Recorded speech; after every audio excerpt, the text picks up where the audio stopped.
আজকের রেসিপি পোস্ত ইলিশ বা ইলিশ পোস্ত। এইভাবে ইলিশ পোস্তটা বানিয়ে কিন্তু আপনারা গরম ভাতে পরিবেশন করতে পারেন। এটা কিন্তু খেতে খুব টেস্টি হয়, একবার খেলে কিন্তু বারবার খেতে ইচ্ছে করবে।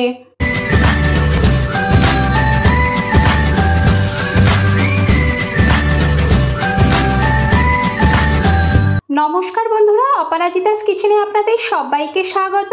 আশা করি আপনারা সবাই ভালো আছেন। আজ আমি পোস্ত ইলিশ বানাবো। কিভাবে খুব সহজে আর তাড়াতাড়ি এই পোস্ত ইলিশটা আমি বানাবো সেটা দেখে নিই।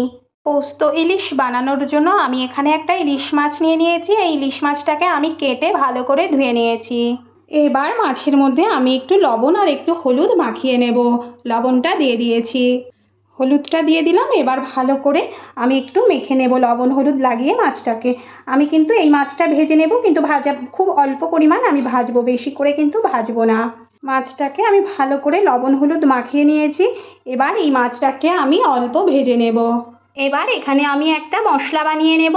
এখানে আমি 2 চামচ পোস্ত নিয়েছি, একটু আদা নিয়েছি, আর আমি এখানে কিন্তু 1/2 চামচ গোটা জিরে নিয়েছি, আর 2টো কাঁচা লঙ্কা নিয়ে নেব। এভাবে আমি একসাথে সমস্ত মশলাগুলো বেটে একটা পেস্ট বানিয়ে নেব। এবার এখানে একটা কড়াই বসিয়ে গরম করে নিয়েছি। এর মধ্যে আমি পরিমাণ মতো সর্ষের তেল দিয়ে দেব। তেলটা গরম হয়ে গেছে। এবার এই গরম তেলের মধ্যে আমি লবণ হলুদ মাখিয়ে রাখা মাছগুলো দিয়ে দেব।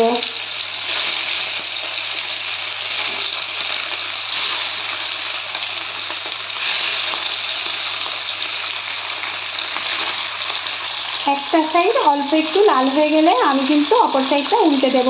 আমি এই মাছটা কিন্তু খুব কড়া করে বা বেশি লাল লাল করে ভাজবো না, অল্প একটু এপাশ আর ওপাশ করে একটু ভেজে নিয়ে তুলে নেব। মাছটাকে আমি অল্প লাল লাল করে কিন্তু ভেজে নিয়েছি, এবার তুলে নেব। আমি কিন্তু বেশি কড়া করে বা লাল লাল করে ভাজবো না, তাহলে মাছ থেকে তেলটা বেরিয়ে যাবে, তাহলে কিন্তু খেতে টেস্ট লাগবে না। সেজন্য আমি অল্প একটু ভেজে নিলাম। মাছগুলো আমি এভাবে সব ভেজে নিয়েছি। এবার ওই মাছ ভাজা তেলের মধ্যে আমি অল্প একটু গোটা জিরে ফোড়ন দিয়ে দিলাম। এবার এর মধ্যে বেটে রাখা পোস্তগুলো দিয়ে দেব। গ্যাসের ফ্লেম কিন্তু আমি একদম লো করে দিয়েছি। এখন একটু ভালো করে নেড়ে নেব। এবার এর মধ্যে আমি 2টো কাঁচা লঙ্কাকে মাঝখান থেকে ফেড়ে নিয়েছি, সেটা আমি দিয়ে দিলাম। এবার এর মধ্যে আমি মশলা ধোয়া অল্প একটু জল দিয়ে দিচ্ছি, দিয়ে একটু নেড়ে নেব। মশলাগুলো দিয়ে আমি কিন্তু বেশিক্ষণ নাড়াচাড়া করব না, অল্প কিন্তু একটু ভেজে নিয়ে আমি এর মধ্যে জলটা দিয়ে দেব। মশলা থেকে কিন্তু তেল ছেড়ে দিয়েছে। এবার আমি পরিমাণ মতো জল দিয়ে দিলাম। আপনারা যেমন গ্রেভি খাবেন বা পছন্দ করবেন সেরকম জল দেবেন। আমি এখানে 1 বাটি পরিমাণ জল দিয়ে দিলাম। এবার এর মধ্যে আমি পরিমাণ মতো হলুদ গুঁড়ো দেব, পরিমাণ মতো লবণ দেব। আমি কিন্তু এগুলো মাছগুলো কিন্তু লবণ দিয়ে ভেজেছিলাম, সেজন্য আমি কিন্তু অল্প পরিমাণ লবণ দিলাম। তবে এখানে চাইলে আপনারা কিন্তু শুকনো লঙ্কার গুঁড়ো দিতে পারেন। তবে ইলিশ মাছের পোস্ত তো ইলিশ মাছ রান্নায় কিন্তু কাঁচা লঙ্কাটাই বেশি ভালো লাগে, সেজন্য আমি এখানে শুকনো লঙ্কার গুঁড়োটা স্কিপ করে দিলাম, আপনারা চাইলে দিতে পারেন। এবার গ্যাসের ফ্লেম মিডিয়াম টু হাইতে রেখে আমি কিন্তু ঢেকে দিয়ে 5 মিনিটের জন্য ভালো করে ফুটিয়ে নেব। 5 মিনিট হয়ে গেছে। এবার আমি এটা তুলে দেখে নেব। এবার এর মধ্যে ভেজে রাখা মাছগুলো আমি দিয়ে দেব। আপনারা কিন্তু এভাবে ইলিশ পোস্ত বানিয়ে পরিবেশন করতে পারেন। এটা কিন্তু খেতে খুব সুন্দর হয়। আপনারা বাড়িতে একবার ট্রাই করে দেখতে পারেন। আর গেস্ট আসলেও কিন্তু আপনারা এভাবে ইলিশ মাছের পোস্ত বানিয়ে পরিবেশন করতে পারেন। মাছগুলোকে আমি একটু উল্টে দেব। গ্যাসের ফ্লেম কিন্তু আমি এখন মিডিয়াম টু হাইতেই রেখেছি। এইভাবে ইলিশ পোস্ত বানিয়ে কিন্তু আপনারা পরিবেশন করতে পারেন। এটা খেতে কিন্তু খুব টেস্টি আর সুস্বাদু হয়।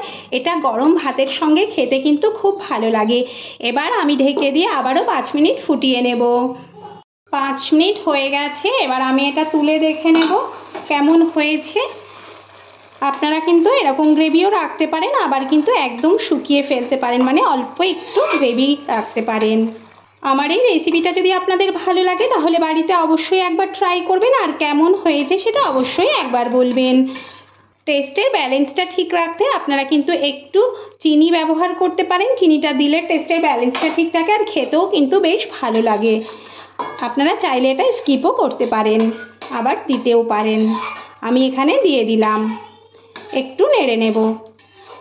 আমার এই ভিডিওটা যদি আপনাদের ভালো লাগে তাহলে লাইক শেয়ার কমেন্ট অবশ্যই করবেন, আর পাশে থাকা ছোট বেল আইকনটা প্রেস করবেন। আমি নতুন কোনো ভিডিও আপলোড করলে আপনাদের কাছে খুব সহজে একটা ছোট্ট নোটিফিকেশান পৌঁছে যায়। হয়ে গেল আমার ইলিশ পোস্ত। এবার আমি এটা নামিয়ে পরিবেশন করে ফেলবো, গ্যাসটাকে অফ করে দেব। হয়ে গেল আমার ইলিশ পোস্ত বা পোস্ত ইলিশ, আমি এটা পরিবেশন করে ফেলেছি। আজ এ পর্যন্তই, দেখা হবে পরবর্তী নতুন ভিডিওতে। ভালো থাকবেন, সুস্থ থাকবেন, ধন্যবাদ।